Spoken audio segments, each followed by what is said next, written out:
বাঁধা ধরা ছককে একপাশে রেখে আয়ারল্যান্ডের কর্কপ্রবাসী বাংলাদেশিরা আনন্দে মেতে ওঠেন।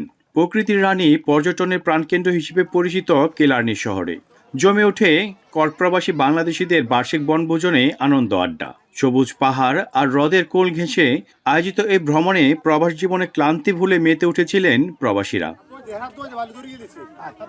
চারপাশে পাহাড়, সবুজ প্রান্তর আর কিলারনির ন্যাশনাল পার্কের মোহনীয় পরিবেশ যেন বাড়িয়ে দিয়েছিল ছুটির আনন্দ। কিলারনির প্রকৃতির বুকে কোলাহলে মেতে উঠে ছোট বড় সবাই। বিভিন্ন খেলায় অংশগ্রহণে শান্ত প্রান্তর যেন মুহূর্তেই পরিণত হয় বাংলাদেশের চেনা কোনো আনন্দ মেলায়। প্রবাসীদের বন্ধনকে আরও শক্ত এবং নতুন প্রজন্মকে সংস্কৃতি ও সৌহার্দ্যের সঙ্গে পরিচয় করিয়ে দেয়াই ছিল আয়োজনের মূল উদ্দেশ্য।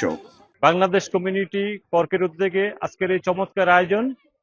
এই আয়োজনের মাধ্যমে আমাদের কমিউনিটি আরো সমৃদ্ধশালী হবে, এই কমিউনিটি আরো উজ্জীবিত হবে। পরিবার সবাইকে নিয়ে একসাথে হওয়াটা সত্যি একটা ভাগ্যের ব্যাপার, আর সত্যি খুব সুন্দর একটা আনন্দময় সময় আমরা উপভোগ করছি সবাই এখানে। আমাদের আগামী প্রজন্মের মাঝে আমাদের ভ্রাতৃত্ব, আমাদের সংস্কৃতি সবার ভিতর ছড়িয়ে দেওয়ার জন্য এই ইনশাল্লাহ আগামী তো আরো বেশি বেশি করে আমাদের আরো আয়োজন থাকবে। আমরা আজকে শুধু ঘুরতে আসিনি, সেখানে আমরা আসছি বাচ্চাদেরকে আনন্দ দেওয়ার জন্য। তারা আমাদের বন্ডিং সম্পর্কে জানছে, বাংলাদেশের সব কালচার সম্পর্কে জানছে।